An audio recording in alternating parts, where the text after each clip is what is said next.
Hello everyone, welcome to কৃষ্ণচূড়া। আজকে তোমাদেরকে আমি দেখাবো যে আমি কিভাবে এই ফেব্রিক পেন্টিংগুলো জামা কাপড়ের ওপরে করে থাকি।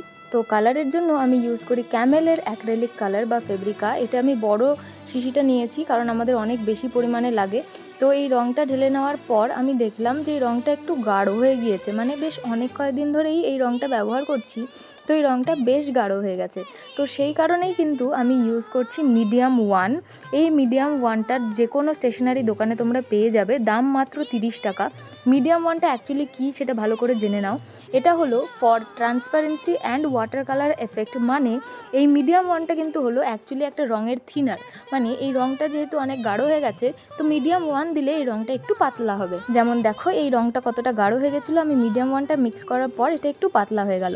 এবারে কথা হচ্ছে, যারা মিডিয়াম ওয়ান পাও না, দোকানেও পাও না, অনলাইনেও পাও না, তারা কি করবে? মিডিয়াম ওয়ান মিক্স না করলে যে তোমার জামা কাপড় থেকে রং উঠে যাবে এমনটা কিন্তু নয়।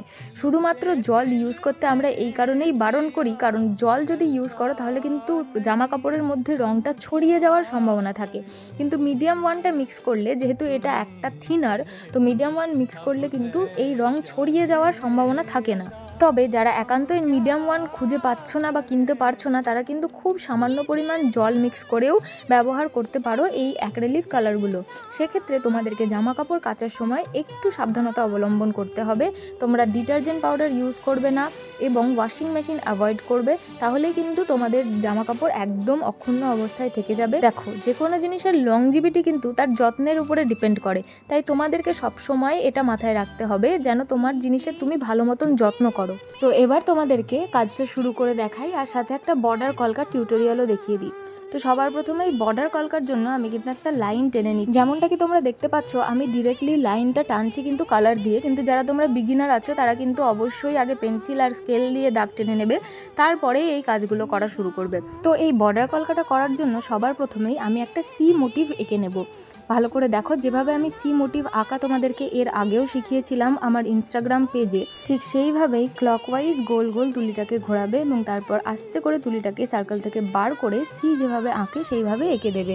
এবারে আমরা অপোজিট সি তৈরি করব, তার জন্য অ্যান্টি ক্লকওয়াইজ তুলিটাকে ঘোরাতে হবে এবং তারপর আস্তে আস্তে তুলিটাকে বার করে দেব এবং একটা সির আকার দেব।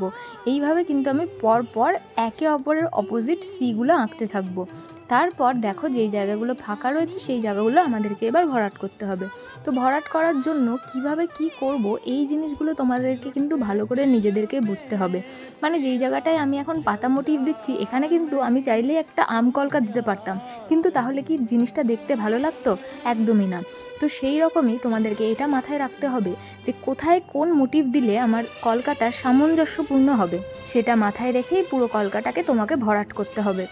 এই জিনিসটা কিন্তু একদিনে হবে না, প্রচুর প্র্যাকটিস করতে করতে তবে তোমরা এই জিনিসগুলো আয়ত্ত করে নিতে পারবে। আমরা আমাদের অনলাইন কলকা ব্যাচের স্টুডেন্টদেরকে সব সময় একটা কথা বলি যে নিজের তুলির সঙ্গে নিজের একটা বন্ধুত্ব করে ফেলো, যাতে তোমার তুলিটা তোমার কথা সব সময় শোনে। আর তোমার তুলিকে তোমার কথা শোনাতে গেলে যেটা সব থেকে বেশি প্রয়োজন সেটা হলো প্র্যাকটিস। প্রচুর প্রচুর প্র্যাকটিস করতে হবে। একটা জিনিস সবসময় মাথায় রাখবে, যারা তোমরা বিগিনার আছো তারা একটু হলেও দিনে 1 ঘন্টা করে কলকা প্র্যাকটিস করতে বসো। যেমন অঙ্ক প্র্যাকটিস করতে বসতে ছোটোবেলায়, সেই রকম যত প্র্যাকটিস করবে তত বেশি তোমার হাত খুলবে। তো যাই হোক, কথা বলতে বলতেই আমার কিন্তু এই কলকাটা প্রায় কমপ্লিট হয়ে গেল। আশা করছি আমি এই ভিডিওর মাধ্যমে তোমাদেরকে একটু হলেও বোঝাতে পারছি। আমরা কিন্তু ফেসবুকে খুব একটা বেশি অ্যাক্টিভ ছিলাম না এর আগে কখনো, কিন্তু হঠাৎ করে মনে হলো যে ইনস্টাগ্রামের সাথে সাথে আমরা যদি ফেসবুকে এই ধরনের লং ভিডিওগুলো পোস্ট করি, তাহলে তোমাদের পক্ষে এই জিনিসগুলো বুঝতে আরও বেশি সুবিধা হবে, কারণ ইনস্টাগ্রামে কিন্তু লং ভিডিও দেওয়া যায় না। তাই তোমরা যারা যারা এখনও আমাদেরকে ফেসবুকে ফলো করোনি, অবশ্যই ফলো করে দিও, আর পারলে আমাদের ইউটিউব চ্যানেলটাও সাবস্ক্রাইব করে দিও, কারণ ওখানে আমরা এরকম আরও সুন্দর সুন্দর অনেক ভিডিও পোস্ট করব, যেটা দেখে তোমাদের অনেক হেল্প হবে। তো যাই হোক, আজকের ভিডিওটা কেমন লাগলো অবশ্যই জানিও।